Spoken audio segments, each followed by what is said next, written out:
الناس اتقوا ربكم الذي خلقكم من نفس واحدة وخلق منها زوجها وبث منهما رجالا كثيرا ونساء واتقوا الله الذي تساءلون به والأرحام إن الله كان عليكم رقيبا۔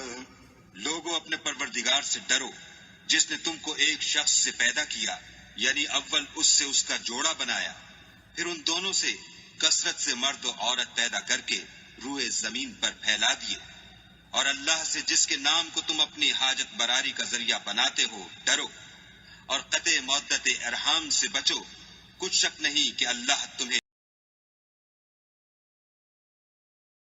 الرحمن الرحیم۔ دوست اور احباب، آج ہم محبت کے ایک ایسے ٹاپک کی طرف آپ کی توجہ دلانا چاہتا ہوں جو کہ ہم سب کے لیے بہت اہم ہے، اور غالباً اس موجودہ دور میں جس طرح سائنس، ٹیکنالوجی اور آئی ٹی کا ترقی ہوتی جا رہی ہے، اس طرح اس محبت کا آہستہ آہستہ تنزلی ہوتی جا رہی ہے، جس کی وجہ سے انسانی تعلقات اور رشتے کی جو عظمت ہے آہستہ آہستہ وہ کم ہوتی جا رہی ہے۔ لوگ دنیاوی مقاصد، دنیاوی محبت کی خاطر، اس عظیم محبت جس کی خاطر اللہ تعالیٰ نے پیدا کیا، وہ ہم بھولتے جا رہے ہیں۔ جیسے کہ میں نے شروع میں آیت آپ کے سامنے پڑھی کہ جس میں کہ النساء کا پہلی صورت ہے، تو اس نے یہی ذکر کیا ہے کہ ہم نے کس طرح انسان کو پیدا کیا، لیکن وہ بھول گیا اپنی حقیقت کو۔ چنانچہ اس چیز کو مد نظر رکھتے ہوئے میں ٹاپک تو بہت وسیع ہو سکتا ہے، لیکن میں آپ کو ان خوبیوں اور ان اسلامی قدروں سے آگاہ کرنا چاہتا ہوں جس کی وجہ سے یہ گریٹ مسلم نیشن بنی، پوری ورلڈ پر اس کے حکمرانی تھی، اس کے ماڈل کو دیکھ کر دنیا چلتی تھی، اور وہ بکھرے ہوئے جو گھرانے تھے وہ بھی اکٹھے ہو گئے اور ان میں ایک یونٹی اور آپس میں انڈرسٹینڈنگ پیدا ہوئی۔ لہذا اللہ تعالیٰ نے سب سے پہلے یہ دیکھے کہ مالک نے جو دنیا پیدا کی، یہ ایسے نہیں ہے کہ ان کے من میں آئی چلو دنیا پیدا ہے۔ اللہ تعالیٰ نے قرآن شریف میں ذکر کیا کہ ہم نے 6 دنوں میں یہ دنیا بنائی، تو 4 دن اس کے بنانے پر، اس کے پروگرام پر رکھا گیا، تو وہ ایک دن جو ہے وہ 1000 سال یا 50,000 سال کے برابر ہے۔ تو لہٰذا یہ دنیا پار ایسے نہیں کہ بن گئی اور چلتی چلی جا رہی، نہیں، اس میں تو کوئی گڑبڑ نہیں ہوتی نیچر میں، یہ ہماری ہی ہے نیچر، ہماری جو نیچر ہے اس میں گڑبڑ ہو جاتی ہے، ہمارے رشتوں میں گڑبڑ ہو جاتی ہے، اور ہم بھول جاتے ہیں ہم کس مقصد کے لیے آئے، ہمارے کیا ہے۔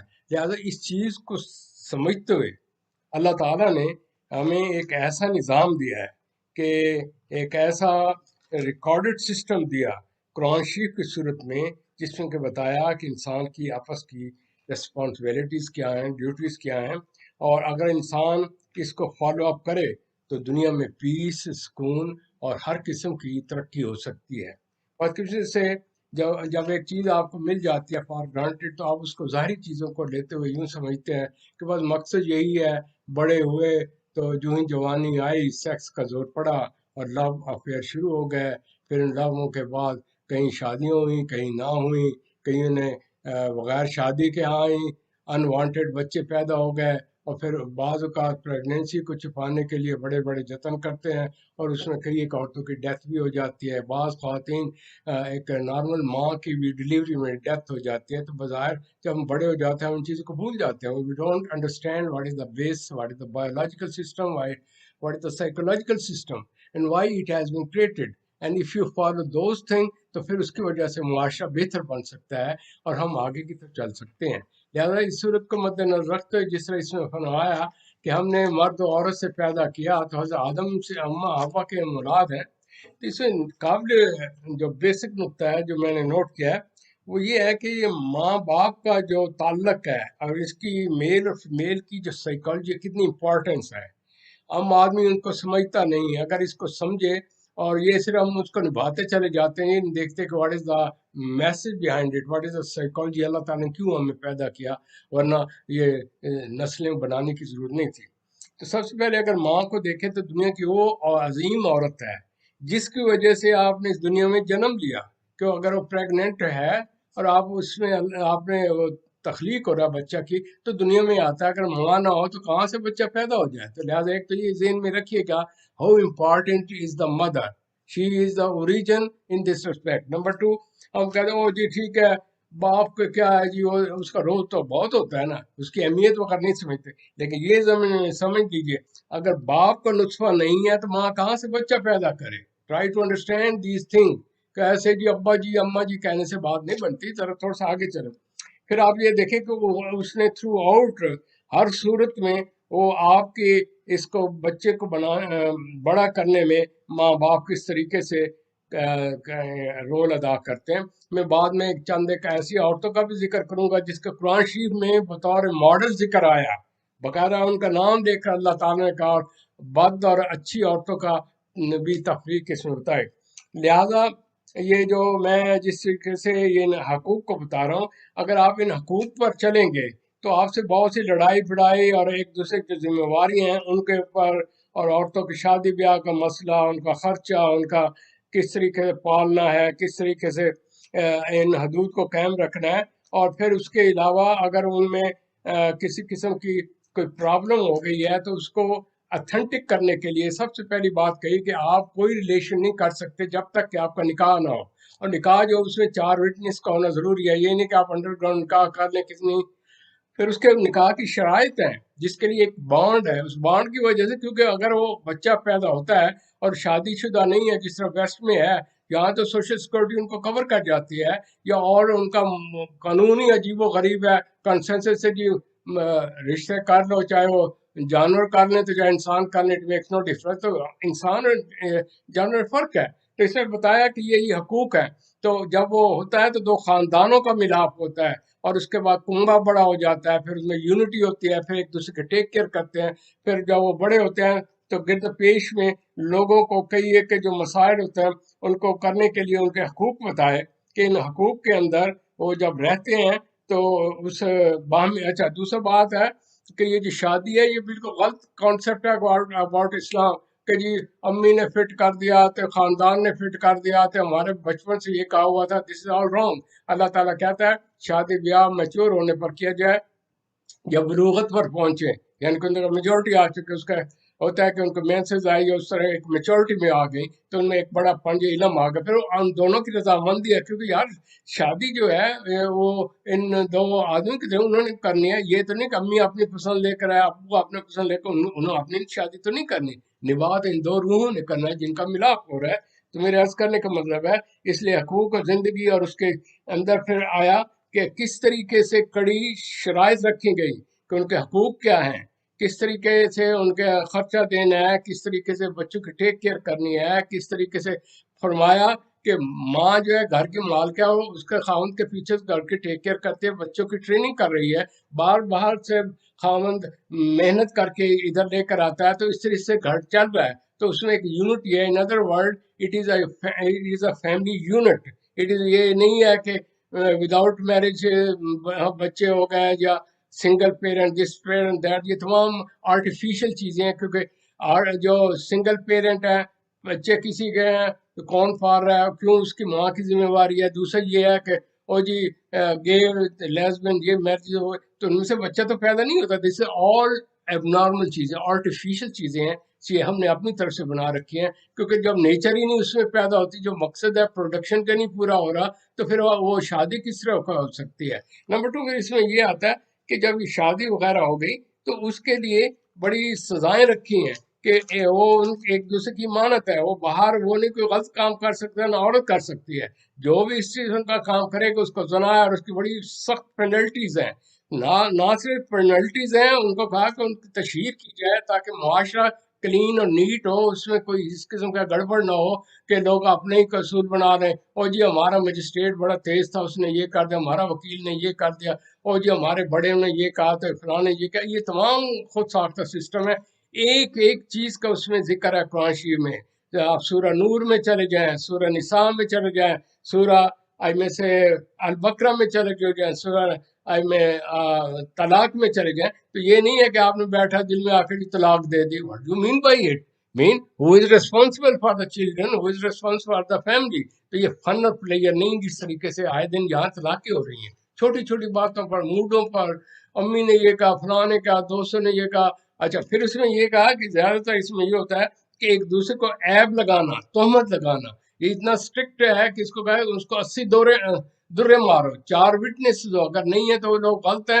تو معاشرہ میں اس قسم کی تہمت، اس قسم کی پروسیکیوشن، اس قسم کے اللیگل افیئر اور اس قسم کے انڈر گراؤنڈ یہ جو چسکے ہیں، امیروں کے جو چسکے ہیں اور جو دولت کے اوپر یہ سارا سلسلہ چل رہا ہے، اسلام میں کوئی اس قسم کی کوئی جگہ نہیں.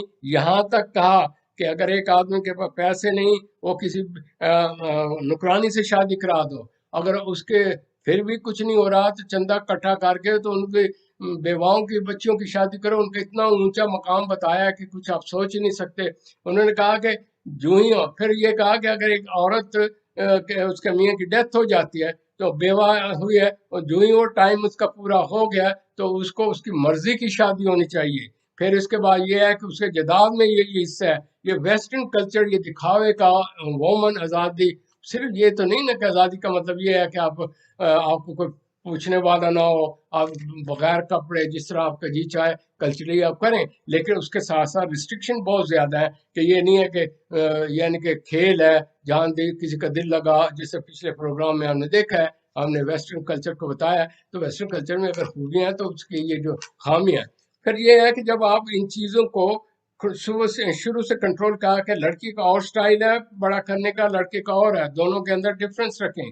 پھر یہ ہے کہ جو ہی وہ بڑے ہو جائیں اپنے جسم کے حجاب اور یہ رکھیں. اس کے 2-3 نفسیاتی مقاصد ہیں. ایک تو یہ ہے کہ ان میں ڈسپلن ہو، دوسرا یہ کہ اس کی وجہ سے میل اور فیمیل میں ایک اور زیادہ اٹریکشن پیدا ہوتی ہے. تو جب شادی ہوتی ہے اگر آپ اس سے پہلے ہی وہ اٹریکشن آپ نے پوری کر لی تو اس کے بعد تو پھر یہ ایسے روٹین ہی ہوتا ہے. تو یہ جو آئے دن طلاقیں ہوتے ہیں ان کے پہلے پری میرٹل سیکچول ریلیشن ہو جاتے ہیں ایکسکیوز می یا اور کسی قسم کی. تو ریزلٹنٹلی یہ ہے کہ وہ فیملی یونٹ جو ہے وہ برقرار نہیں رہتا.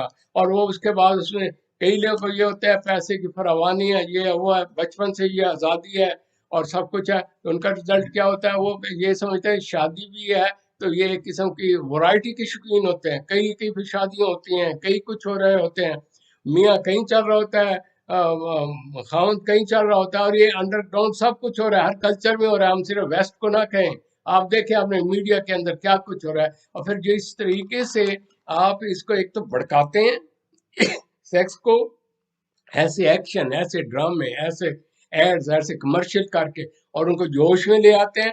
پھر جن بیچاروں کی شادی نہیں ہوتی ان کا وہ جو ہوتا ہے نفس ہمارا ان کے قابو میں نہیں ہوتا تو وہ ایک اپنے جنون میں آ کے جرم کر دیتے ہیں. تو اس طریقے سے لگاتار جرائم بڑھتے جا رہے ہیں سیکس کے سب سے زیادہ.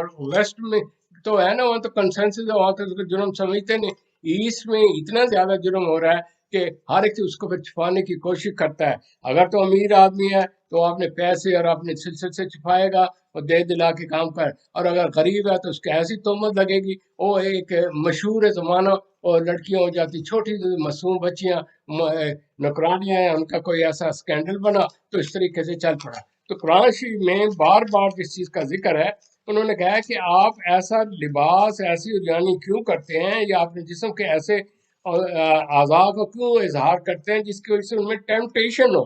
اگر ان کے اندر ٹیمپٹیشن ہے تو who is responsible? The one who is creating this situation.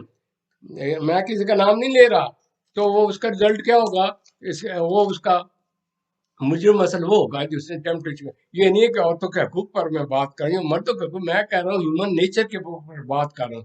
میری نگاہ میں قرآن شریف میں لکھا ہے سورہ بقرہ میں مرد و عورت دونوں برابر ہے اور دونوں ہی اپنے ڈیڈز اور اپنے اعمال کی وجہ سے ان کو جنت میں مقام ملے گا. لیکن مرد کو اس لیے فضیلت دی کہ وہ فزیکلی اسٹرانگ ہوتا ہے، اسے باہر جانا ہوتا ہے تو اس کی بیک میں اس کی بیوی نے اس کے گھر اس کی عزت کی دیکھ بھال کرنی ہوتی ہے. تو میں یہ نہیں مطلب سمجھے کہ سب سے زیادہ جو کسی بھی مذہب نے دیے ہیں رائٹس، یہ آپ قرآن شریف پڑھیں اور ان لوگوں کو ویسٹرن لوگوں کو دکھائیں کہ یار یہ ہوتے ہیں رائٹس. رائٹس یہ نہیں ہوتے کہ آپ ان کو کھلا جلا چھوڑ دیں اور وہ پھر یہ کہیں میری مرضی میرا جسم جو جس کا جی چاہے کرتا رہے. میں کوئی یہاں دیکھیں پرانی اقدار آپ کو بتا رہا ہوں، اس کا مطلب یہ نہیں ہے کہ میں ملا ہوں. میں یہ کہہ رہا ہوں لاجک استعمال کریں، ریزننگ.